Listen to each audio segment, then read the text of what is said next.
parts of the game. I like the Masha a lot in this game, as it is gonna be a problem in the late game for the Beatrix, and in the even some way, as they can go to the backlines. And there's really not a lot of stop apart from the fact that Light will be there, but Light will be very busy in this game, gonna be having to answer a lot. And we know that the Kufra coming out from Mycophobia, that is going to be their deal breaker in here. He can be a great Kufra player, or maybe can miss a lot, and that could be a problem for NEXTPLAY EVOS, but nevertheless, he is very crucial to this game. Yeah, so far, I think it is a treat, by the way, that we will see Demon Kite on the Fanny again. I think when he first played the Fanny way back, it was just a monstrous play. I don't know, I just remember him just taking kills at level 2, level 3, and it's just a huge treat here to see for RSG. Wow. I can actually remember it being a priority man against RSG because the fact that he was famous in the amateur scene as the Fanny player. So yeah, that's an exciting thing to see. We'll find out how RSG is gonna play it. And I always say that if you're not playing the Fanny in an aggressive manner, if you're not taking over the enemy jungle, if you're not getting the kills early on, you're not actually equipped to play the Fanny. Oh, already we're seeing that. He heard you. He heard you. That's exactly what you want to see. I'll show you, Wolf. You want aggressive? We'll give you aggressive. Is that how we speak? I don't know. But I know someone who sounds like that, but you know, not gonna mention it here. Oh! Right now, Miko is gonna be using that Tyrant's Revenge just to get out of there. Just hit level 3. Obviously, RSG is having a little bit of more of an advantage here in XP. And again, Demon Kite, level 4. He seems to be primed and ready to fight. That's on the bottom side. Obviously, this internal battle, don't be fooled by the HP bars, guys. Nothing's gonna happen there. Yeah. So a dual lane up top means that Kufra is not going to be able to help his teammates here in the bottom. A little bit of a disadvantage here, yeah. But there's first blood on top side. This RSG turtle should be taken easily, but for the meantime, yes, it will. Oh! H2O could be in trouble. He's level 4. He's got the Keto. He has the time. Those punches right will get taken out by Demon Kite. That's the ult committed by Demon Kite. Another kill! Oh, Aqua gets one over Yelly Hayes. Oh!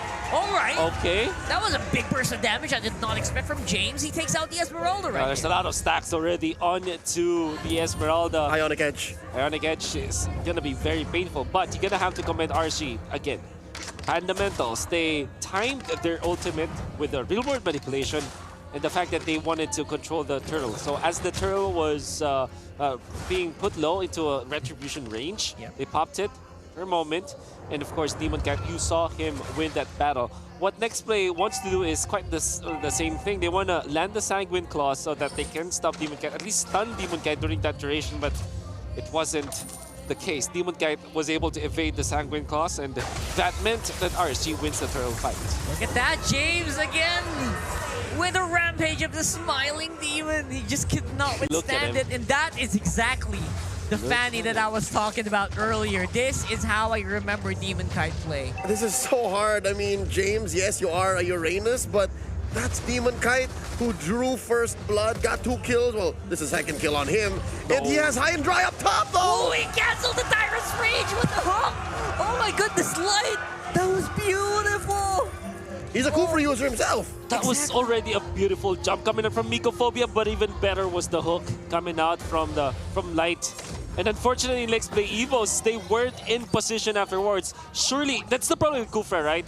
Or any kind of setter. If you don't time your jumps well, as good as your hooks will be or your initiations will be, it won't matter as much. So, on face value, that jump coming out from Mycophobia looks good. But in a way, that's detrimental to your team because you already sacrificed yourself. There's no follow-up. You don't get the kill anyways. Yeah, and it was risky in the first place because it was under turret. Right now, James again getting punished over and over again by Demon Kite, who is flying straight to the fight. Not to mention, he also gets that turtle on the way to the back line of NEXTPLAY EVOS. Core H2 the first to go. It was Nats who took the turtle there. And now even Mycophobia is not safe. Yeah, Mycophobia, even under the turret, has to run to the safety of the inner turret. Even, oh my goodness. Even their jungle is not safe anymore with Demon Kite.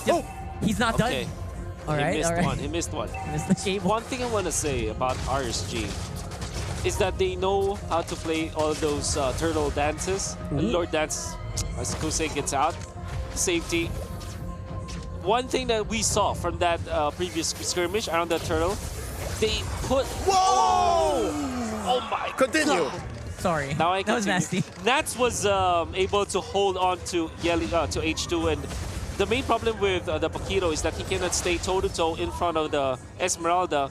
But at the same time, the dilemma was for H2, he needs to deal the damage onto the turtle as well. So RSG took advantage of that, just went onto James beforehand, put H2 to a very low threshold that he can be killed at any time. And then Aqua was in the right moment, the right position as well to pop the real-world manipulation. RSG's just...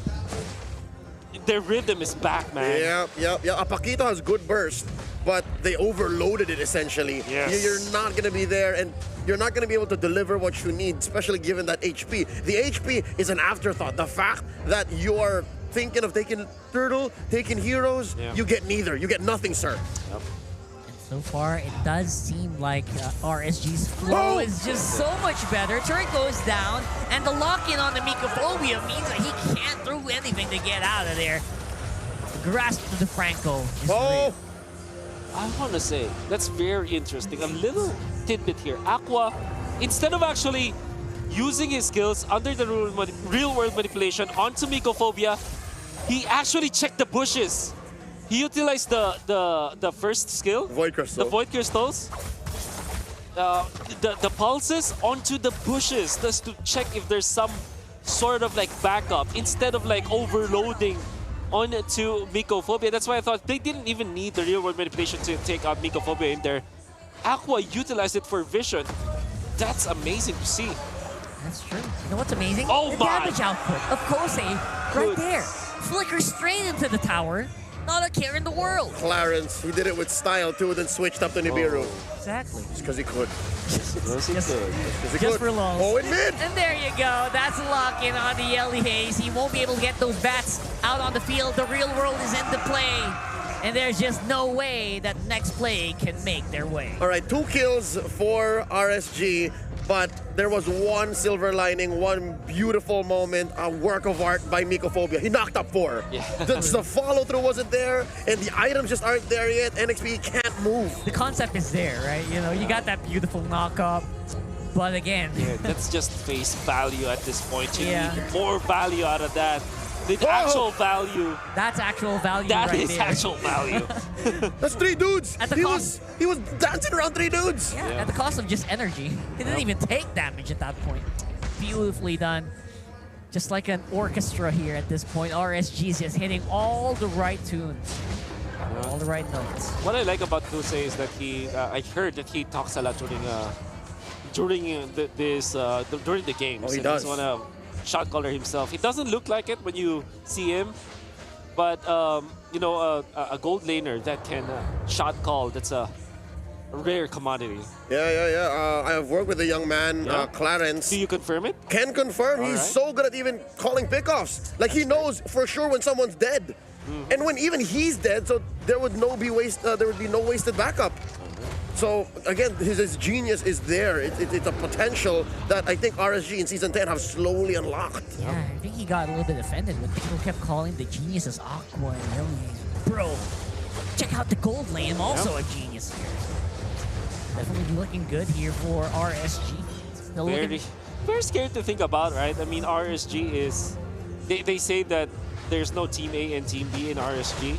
They're going to be mixing up together. I wonder when the other players from RSG will come up, but so far, there's a reason why Coach Panda and Coach G will deploy Kusei, and we're seeing it in actuality, what he can bring to the table. So far, 3-1 and 2. Reserve players from RSG, Kenji, for example, played very well That's also when he was debuted there. So All right, given our story time, singing the praises for Kosei, interestingly enough, NEXTPLAY EVOS have made a move. They own at least one lane, and at the cost of Yelly Haze and Mycophobia. And the Lord Dance was a fake. All right. Demon Kite was nowhere to be found. He actually wanted Yelly Haze on the bottom. Okay. You actually jinxed it. It was too good to be true. Well, but it is a step in the right direction, though. NEXTPLAY EVOS cannot just constantly defend and just wait for RSG to mess up. They needed to make a play. Unfortunately, RSG was prepared in that particular skirmish as he punished Yelly Haze, yet to be strong enough to defend himself against Demon Kite. Kite again flying through the fields there, baiting off some aggression from NXPE, but NXPE will not read into it. Will be sacrificing that mid-inner turret. James! But there once more. Again, Demon Kite with the confidence to go straight into a Uranus's face. Okay, slowly it's gonna happen. NEXTPLAY was gonna get trapped in their own base again. And it's gonna be difficult, but at least now, their lineup is built to do it. Yeah, Sicilian, they have the Claude. They can eventually utilize James when he gets maybe 3 items to split push, perhaps. Yeah. And then H2 is gonna be building a glass cannon build with that Malefic Roar. So this is still a kill threat against Crusade. The only problem with the jungling Pakido is that you don't have the flicker. But all the same, you have the retribution to kind of mend that. All I'm trying to say here is that it's not impossible for NEXTPLAY to mount the comeback. It's gonna be just so difficult. Yeah, but it's gonna happen most likely inside their own base. I agree. True. I agree. Again, waiting for RSG to make that small blunder that they can capitalize on. And they're gonna have to keep an eye out for that. But at the same time, they have to keep an eye out for that Iron Hook. It is not a joke. You go over that wall, it's very difficult to go back in. Yeah, Wolf, what's going on here? James already has the 3 items you mentioned. Maybe he's missing one more, maybe an Immortality. But it's very clear. Core H2, he's struggling. He only has 2 items. Because he needed the kills, he's 0 and 2, just like in the previous game. His Fanny, after the mid-game, also ended up with 0 and 2. So the real problem was in the early stages of the game. It's not. This is already the byproduct of what happened in the early stages of the game. His struggles, it all stemmed from the fact that he wasn't able to get the plays that he needed in the early stages of the game. It's no joke to catch up. When you are the Pakido right now, he will get taken out again and again and again. Oh my. As RSG are controlling the jungle once more of NXPE. Great hook there.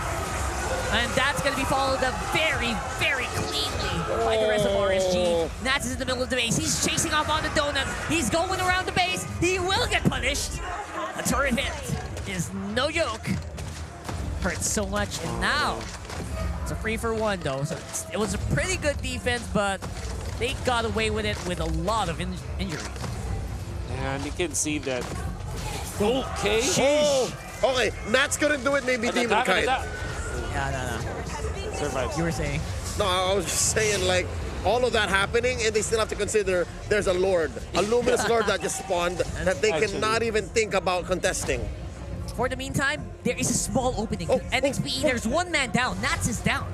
He's going to have to run all the way from the base. NXPE knows that, so there's a small opening. They can maybe take control of this Lord. Oh, man. They got out of their base. This is the step in the right direction, but can they find more?